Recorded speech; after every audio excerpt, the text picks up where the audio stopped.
You're on the shoulder and the officer keeps pushing harder. One wrong answer could make your stop much worse. Have you ever frozen during a stop and said too much, yes or no? It happens fast. Your lights are in your mirror. Your heart starts pounding before the officer even reaches your door. Then the pressure starts. The officer asks fast questions. The tone gets sharp. You feel like you must answer everything right now. Here is what most people do wrong. They panic, talk too much, and try to explain every detail. They think more words will calm things down. Most times, that does the opposite. The more you talk, the more chances you give yourself to slip. A small mistake can sound like a lie. This is exactly where things fall apart. You start guessing. You try to sound helpful. Then you say something that can be used against you. Most drivers have no idea this is even a thing. They think pressure is proof they must give up control. They think silence looks guilty. That is not how this works. Pressure is often just pressure. It is designed to make you react fast. And fast is where people lose. You answer before you think. You agree before you understand. You nod before you know what you just gave away. A traffic stop feels small until it suddenly does not. A simple stop can turn into a search. A few questions can turn into a real problem. You do not need to be rude. You do not need to fight. You do not need to know every law word. You need a few clean lines. You need calm timing. You need to stop helping the pressure work on you. I have studied real traffic stop situations for a long time. I have gone through body cam footage, court records, and real driver encounters. I have seen the same mistake happen again and again. Good people talk themselves into worse trouble because nobody taught them what to say. Here is the first move. I call it the slow it down line. This solves a huge problem right away. When an officer applies pressure, most people rush to fill the silence.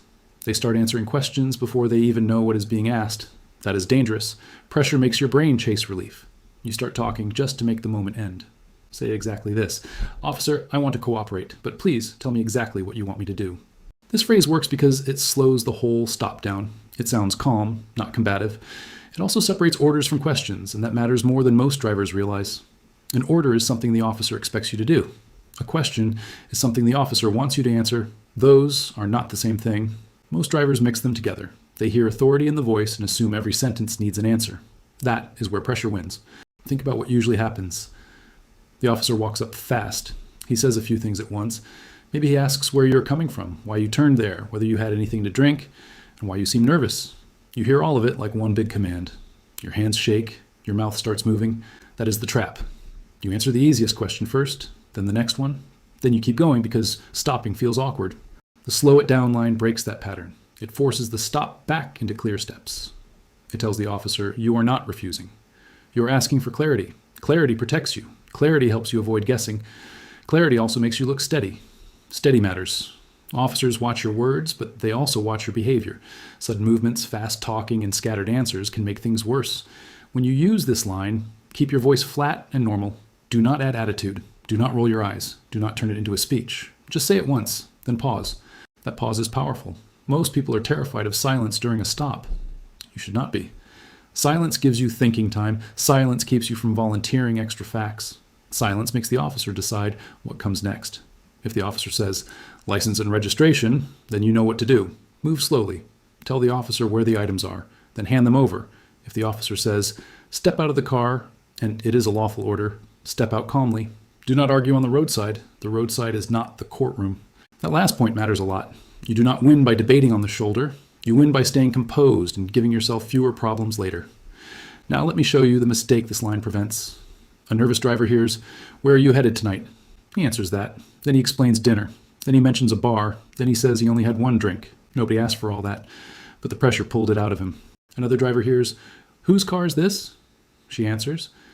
Then she explains her friend borrowed it last week. Then she mentions there might be a bag in the trunk. Again, nobody needed that extra information. Pressure created it. You're not trying to be difficult here. You are trying to be precise. Precision protects you. That is why this line is so strong. It sounds respectful while giving you room to think. It makes the officer get specific. And once things get specific, you stop guessing. You stop rambling. You stop feeding the stop with extra words.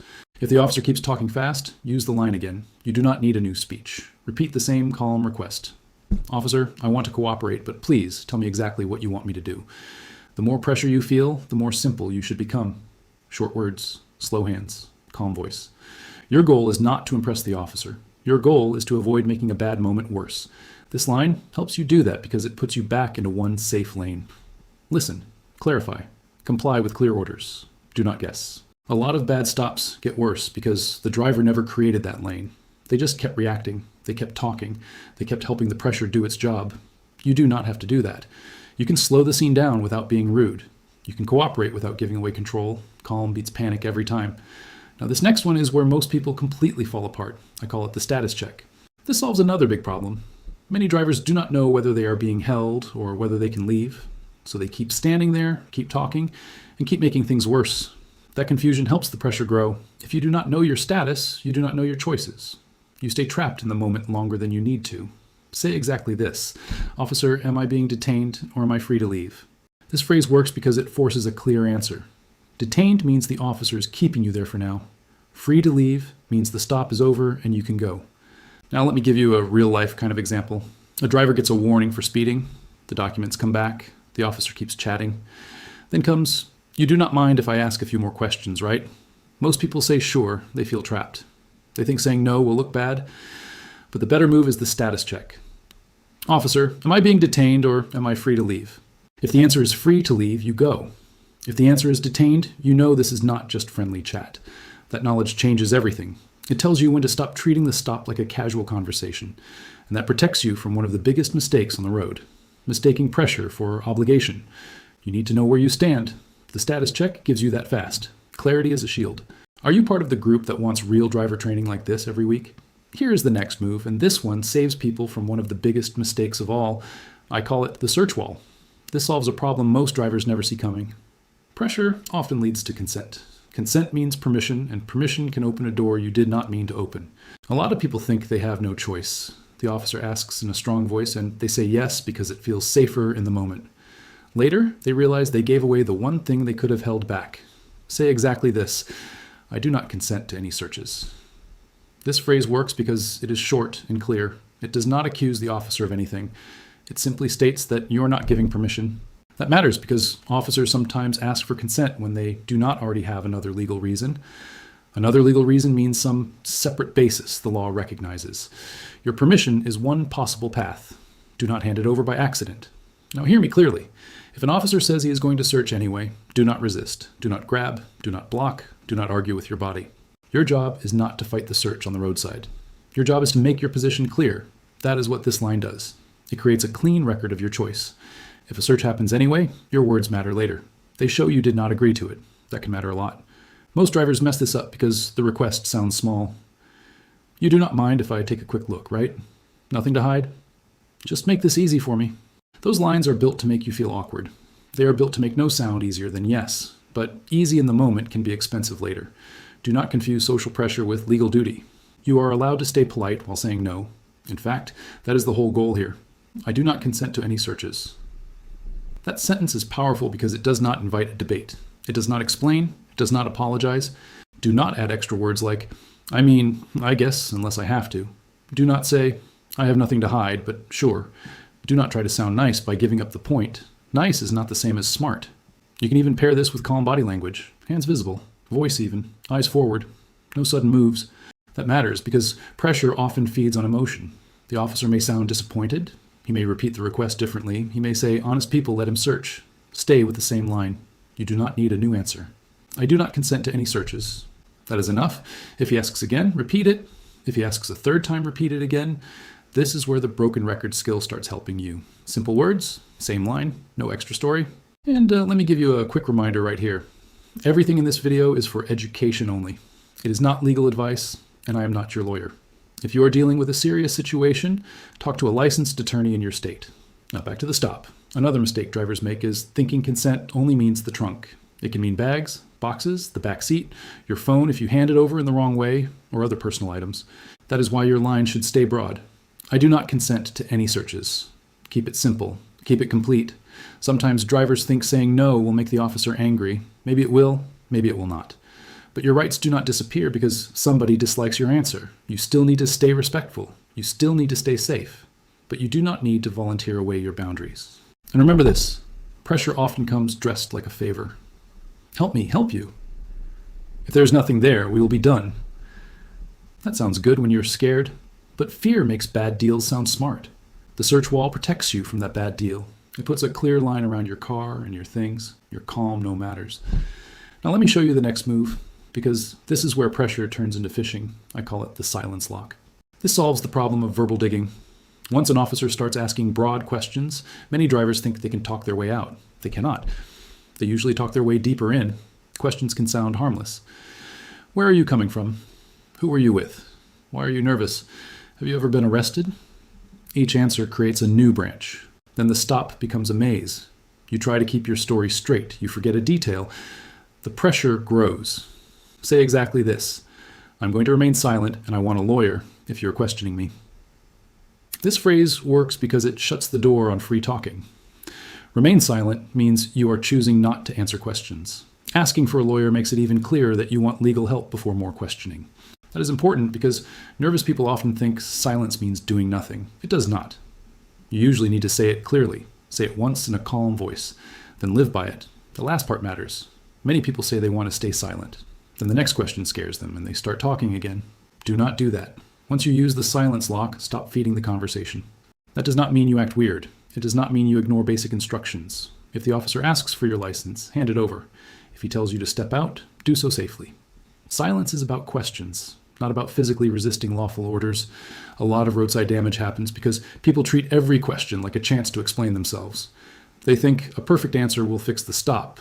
But when pressure is high, perfect answers rarely appear. What appears is rambling. What appears is guessing. What appears is damage. The silence lock keeps that from happening. It stops you from trying to manage the officer's feelings. It stops you from chasing a better vibe.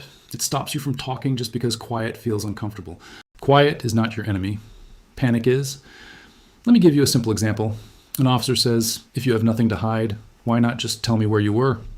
That is pressure. Many drivers hear that and think silence now looks guilty, so they spill everything. Bad move. You are not required to rescue the officer from his curiosity. You are not required to answer broad questions because they are asked in a hard tone. You are allowed to protect your words, and words need protection. People remember things badly under stress. Time gets fuzzy, details blur. You may say 10 o'clock when you meant 9:30. You may say one stop when there were two. Now your mistake looks suspicious, even if it was just stress. That is why silence can be safer than guessing.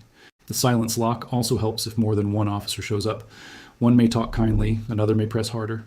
That good cop, bad cop rhythm makes many people open up. Do not fall for tone changes. Stay with your line. I'm going to remain silent, and I want a lawyer if you are questioning me. Short, clear, repeatable. This is not about acting guilty. It is about refusing to become your own problem. And if you are thinking, but what if I already answered some questions? Do not panic. You can stop at any point. The next best time to lock it down is now. Pressure wants momentum. Your silence breaks momentum. That is power. Now here is the next move, and this one matters when the officer keeps coming back with the same push. I call it the lawful order line. This solves a problem that traps careful people. They want to protect themselves, but they also do not want to look defiant, so they get stuck between talking too much and refusing too much. That middle panic causes real trouble. A driver may say no in a sharp way, then the scene gets hotter, or the driver may say yes to everything just to seem respectful. You need a cleaner lane than that. Say exactly this: I will follow lawful orders, but I'm not answering questions or giving consent. This phrase works because it separates safety from surrender. It tells the officer you are not physically resisting. It also tells him you're not volunteering extra words or permission. That split is huge. Many people think they must either submit to everything or fight everything. Both are bad choices. You can comply with clear physical instructions and still protect your rights. Those can exist together. Let me say that another way. You can step out of the car without agreeing to a search. You can hand over your license without answering every personal question. You can stand where told without giving up your voice. That is what this line protects. It also helps when an officer uses mixed pressure. Maybe he gives an order, then sneaks in a question. Step out and tell me where you were. Sit tight and explain why your story changed. That mix confuses people. They think if they obey the order, they must also answer the question. Not true. The lawful order line splits those apart. It says yes to safe compliance and no to extra cooperation. That makes you harder to push around with wording tricks. A lot of drivers need this line because they are natural peacekeepers. They hate conflict. They want the officer to like them. I get it. Most decent people feel that way. But on the roadside, trying to be liked can cost you. Trying to be clear is better. If the officer says, "Why are you making this hard?" do not take the bait. Calmly repeat your line. I will follow lawful orders, but I am not answering questions or giving consent. You do not need to debate what a lawful order is. Not there, not then. If the officer gives a physical instruction and following it is safe, follow it. If later the order was improper, that is something a lawyer can address. Remember, the roadside is about staying safe and preserving your position. It is not about winning a live argument. This line also helps your own mind. Pressure scrambles people because they do not know what the right balance is. This line gives you the balance. Comply with what you must. Decline what you can. Do both calmly. That is a skill. And once you learn it, a lot of fear goes away. Let me show you how this looks. The officer says, "Step out and open the trunk." You can say, "I will step out, but I do not consent to any searches." Or the officer says, "Hand me your license and tell me where the drugs are." You hand over the license, then you use the line. That is clean. That is controlled. That is smart. Most drivers never learn this split. They think the badge makes every sentence mandatory. It does not. Some things you must do. Some things you should not do. Pressure tries to blur that line. Your job is to keep the line visible. That is why this move matters so much. It helps you stay respectful without becoming easy to steer. It helps you stay calm without becoming passive. And when you can do that, you are far harder to trap. Respect is not surrender. Do you know someone who drives every day and needs this before their next stop? Share this with them right now. Now here's the last move, and this might be the most important under real pressure. I call it the broken record. This solves the final problem. Pressure does not always stop after one clear answer. Officers may repeat the same question in new ways because they hope your answer changes. And often it does. A tired driver says no the first time, then maybe later, then fine, just to end it. That is exactly what pressure is trying to produce. Say exactly this. "Officer, my answer is the same. I will follow lawful orders, but I do not consent and I am not answering questions." This phrase works because repetition is control. It keeps you from getting pulled into side roads. It also shows that your position is steady, not emotional. That matters more than people think. The officer may change tone. He may get friendlier. He may get sharper. He may act disappointed. He may act like you already lost. None of that changes your line. The broken record is powerful because it saves you from improvising. Improvising under stress is dangerous. The more new words you invent, the more room for mistakes. Pressure feeds on fresh language. Fresh language creates openings. Repetition closes them. This is one of the biggest things I have seen in real traffic stop footage. A driver starts strong, then the officer keeps nudging. 5 minutes later, the driver has changed his answer 3 times. That is not because the driver is bad. It is because pressure works on tired people. So do not rely on courage alone. Rely on a script. My answer is the same. I will follow lawful orders, but I do not consent, and I am not answering questions. That sentence can carry you through the whole stop. It can carry you through the second ask, the third ask, and the fake casual ask. And yes, there are fake casual asks. The officer may come back relaxed and say, "Hey, just between us, anything I should know?" That is still pressure. He may say, "Help me understand." That is still pressure. He may say, "I am giving you one more chance to be honest." That is still pressure. The broken record keeps you from reacting to tone changes like they are new legal duties. They are not. Another reason this line works is that it keeps your body calm. Strange as it sounds, repeated language can settle your nerves. When you know exactly what you will say, your brain stops searching. Your breathing gets steadier. Your hands stop wanting to perform. That helps you look composed. And composure helps everything. Now, do not use the broken record in a mocking voice. Do not make it sing-song. Do not try to sound clever. This is not about scoring points. It is about staying consistent. One more thing. Pressure often tries to make you feel alone. It makes you feel like you must solve the whole stop right there. You do not. Your job is smaller than that. Stay safe, stay calm, stay consistent, and do not volunteer permission. Do not volunteer stories. That is it. If the stop ends, leave quietly. If it turns serious, stop talking and get legal help. If you are arrested, say even less. And if you ever feel yourself slipping, go right back to the broken record. Same line, same tone, same posture. You do not need new words because the old words are enough. That is what control looks like under pressure. Not shouting, not arguing, not begging, just steady repetition. Pressure wants chaos. Your script denies it. That is real control. Let's lock this in before you forget it. First, you learn the slow it down line, which keeps you from guessing and gets the officer to be clear. Second, you learned the status check, which tells you whether you're being held or whether the stop is over. Third, you learned the search wall, which protects you from giving permission that can open up your car and your property. Fourth, you learned the silence lock and the lawful order line, which let you stop answering questions while still staying safe and compliant. Fifth, you learned the broken record, which keeps pressure from wearing you down over time. You now know something that most drivers will never know. You are not helpless in that situation anymore. You have lines you can actually remember. You have a way to stay calm without giving up control. That is real training, and it can change what happens on the side of the road. Here's my challenge to you. The next time you get stopped, use at least one of these lines, then come back and tell me how it went. Stay calm, stay clear, stay protected.